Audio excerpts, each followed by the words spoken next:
नमस्कार, मैं हूं दीपक विशाल और आप देख रहे हैं द बिग न्यूज़ 9। चूंकि आज का दिन जो है वो बिहार की राजनीति के लिए काफ़ी अहम रहा है और आज जो मुख्य बड़ी पार्टियां हैं बिहार की, एनडीए की बात कर ले, जो एनडीए के गठबंधन है और महागठबंधन की बात कर ले, इन दोनों पार्टियों की बैठक रही है। और चूंकि बिहार में चुनाव खत्म होते ही तमाम तरह की अटकलें शुरू हो गई, कौन मुख्यमंत्री होगा, किसको बुलाया जाएगा। इधर तेजस्वी को लेकर के भी काफ़ी चर्चाएं रही, उनके पारिवारिक झमेला भी रहा। खैर, इन सब चीज़ों से बाहर निकलते हुए हम आपको कुछ अहम मुद्दों पर चीज़ें बताने की कोशिश कर रहे हैं। उसमें से सबसे ज़रूरी बात ये हो जाती है कि तेजस्वी यादव के जो आरजेडी का जो महागठबंधन की एक बैठक हुई और उस बैठक में तेजस्वी यादव को नेता प्रतिपक्ष चुन लिया गया है। और इस बैठक में लालू प्रसाद यादव, पूर्व मुख्यमंत्री राबड़ी देवी, मीसा भारती, तेजस्वी यादव, भाई वीरेंद्र और पूर्व प्रदेश अध्यक्ष जगदानंद बाबू भी मौजूद रहे और तमाम कार्यकर्ता भी मौजूद रहे हैं। उन सबको सर्वसम्मति से तेजस्वी यादव को नेता प्रतिपक्ष घोषित किया गया।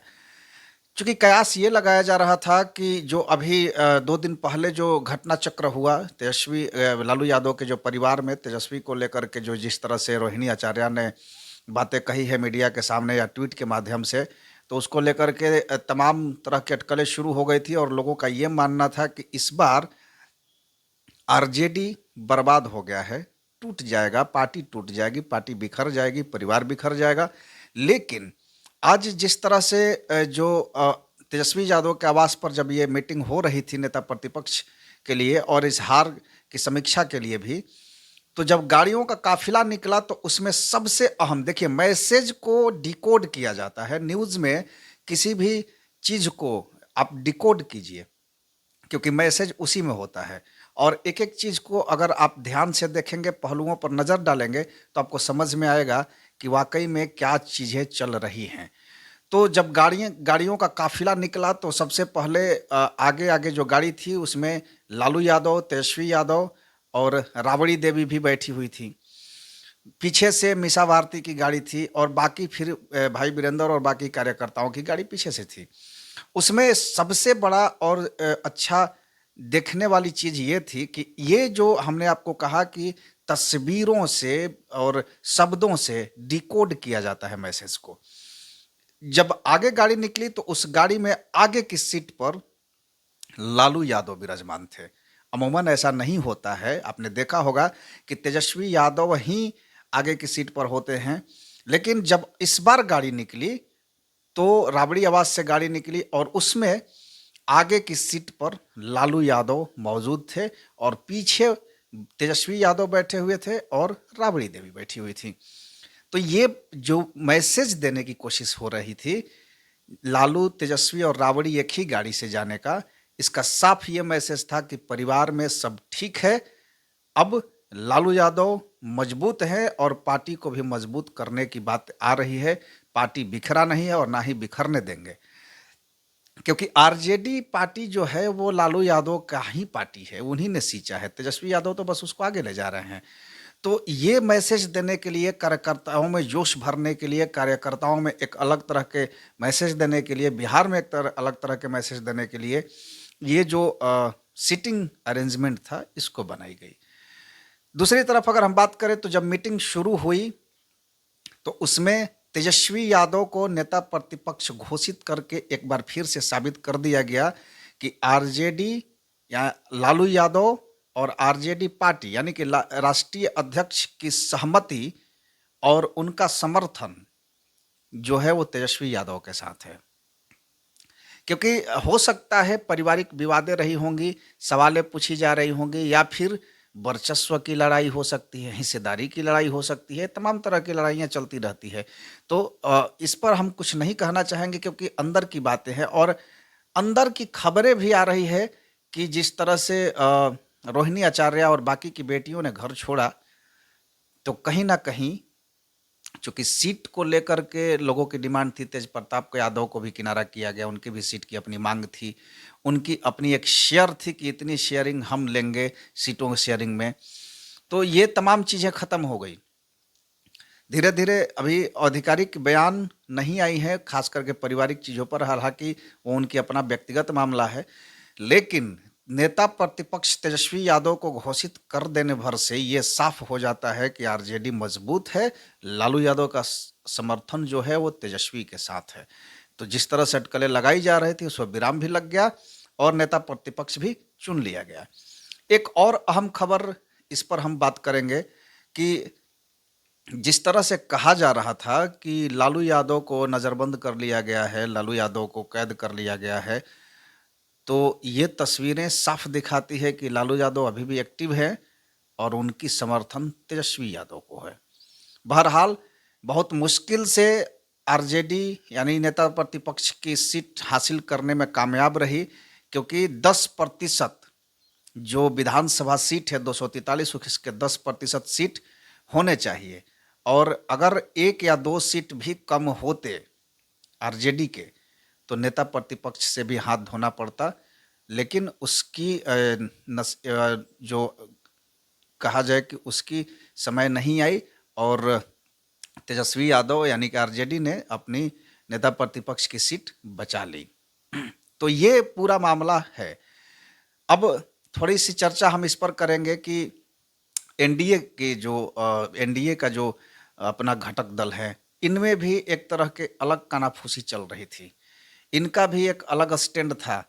बीजेपी चाहती थी सरकार बनाना, ऐसे अंदर से खबरें आ रही है। मैं आपको बता रहा हूँ कि हमारे जो सूत्र हैं उनसे पता चला कि बीजेपी तब पूरा प्रयास कर रही थी कि इस बार नीतीश कुमार मुख्यमंत्री नहीं बनाया जाए और बीजेपी का कोई चेहरा हो और बीजेपी अपने दम पे सरकार बनाए। लेकिन ये सारा जो प्लान है, उनकी सोच है, वो धरा के धरा रह गई और नीतीश कुमार ने एक बार फिर से बाजी मार लिया। नीतीश कुमार आरिफ मोहम्मद खान से मिल करके, जो बिहार के राज्यपाल है, अपने कैबिनेट के सारे लिस्ट सौंप दिए हैं और कैबिनेट भंग करने की अनुशंसा भी की है। 19 तारीख को कैबिनेट भंग कर दी जाएगी और 20 तारीख को फिर से एक बार मुख्यमंत्री नीतीश कुमार शपथ लेंगे। लेकिन इन तमाम चीज़ों के बीच में कौन मंत्री होगा, किसको कितनी मंत्रालय मिलेगी, चूंकि घटक दल 5 हैं एनडीए में, बीजेपी है, जेडीयू है, आरएलएम है, हम है और चिराग पासवान की जो लोजपा रामविलास है। ये 5 पार्टियां जो है ये एनडीए में शामिल है। सबने अच्छा परफॉर्मेंस दिया है, सबकी अच्छी सीटें आई हैं। तो ये सरकार गठन होगी, नई सरकार जो कैबिनेट गठन होगी, उसमें किसका क्या स्वरूप होगा, ये इसको लेकर के अभी पर्दा नहीं खुला है। लेकिन तमाम कयासें लगाई जा रही हैं, राजनीतिक गलियारों में चर्चा हो रही है और उसी चर्चा के बीच में जीतन राम मांझी ने बताया कि किस तरह से कौन कितनी सीटों पर कितनी सीटें उनको कैबिनेट में दी जाएगी, कितने मंत्रालय किसको दी जाएंगी। तो ये बात हालांकि उन्होंने आधिकारिक रूप से नहीं कहा, उन्होंने कहा कि ऐसी खबरें हमको ही पता चल रही है कि ऐसी ऐसी सीटों की बंटवारा होने वाली है। उपेंद्र कुशवाहा के खाते में एक मंत्रालय सीट जाने की उम्मीद है, वही जीतन राम मांझी के भी खाते में एक मंत्रालय सीट जाने की उम्मीद है। 4 या 5 हो सकता है चिराग पासवान के खाते में मंत्रालय की सीटें जाएं और 15 लगभग बीजेपी के मंत्रालय में सीटें जाएंगी और इसी के आसपास में जेडीयू के भी होंगे। तो अब देखना ये होगा कि किसको कौन सा मंत्रालय मिलता है। फिलहाल जीतन राम मांझी ने कुछ कहा है कि किसको कितनी सीटें मिलेगी, उसको हम देखते हैं कि कौन कितने सीटों के साथ मंत्रालय में बैठेगा और किसको कितनी तवज्जो दे जाने वाली है।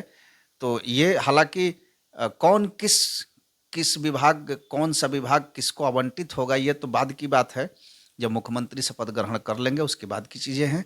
लेकिन फिलहाल किस पार्टी से कितने मंत्री होंगे, इस पर जीतन राम मांझी ने क्या कुछ कहा है, आइए सुनते हैं उनकी बातों को। उसमें अपने व्यक्तिगत रूप में हमको कहने का कुछ नहीं है। व्यक्तिगत ये हम लोग जानते हैं कि 20 तारीख को शपथ ग्रहण होगा, प्राइम मिनिस्टर भी वहाँ जाएंगे। हम लोगों को भी जाने के लिए कहा गया है। यहाँ कुछ आवश्यक काम के लिए आए हुए थे, आज भी आवश्यक काम है। लगता है कि आज काम करके आज ही बैक हो जाएंगे हम पटना। तो हम सिर्फ इतना ही जानते हैं।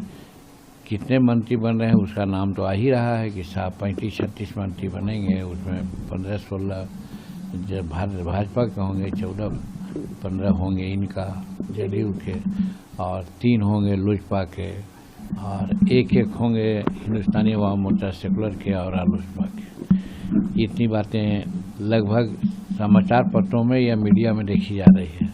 ऑथेंटिक कुछ नहीं कहा गया है, हम लोगों से कोई बात नहीं हुई है।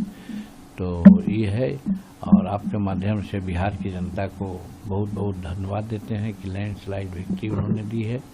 और इसके श्रेय प्रथमतः तो मैं प्रधानमंत्री को ही देता हूँ। प्रधानमंत्री का एफर्ट्स, बिहार के प्रति उनकी नज़रिया, पूर्वोदय का उनकी कल्पना, जिसमें बिहार को भी उन्होंने माना है, और नीतीश कुमार उसको इम्प्लीमेंट किए बहुत ईमानदारी से।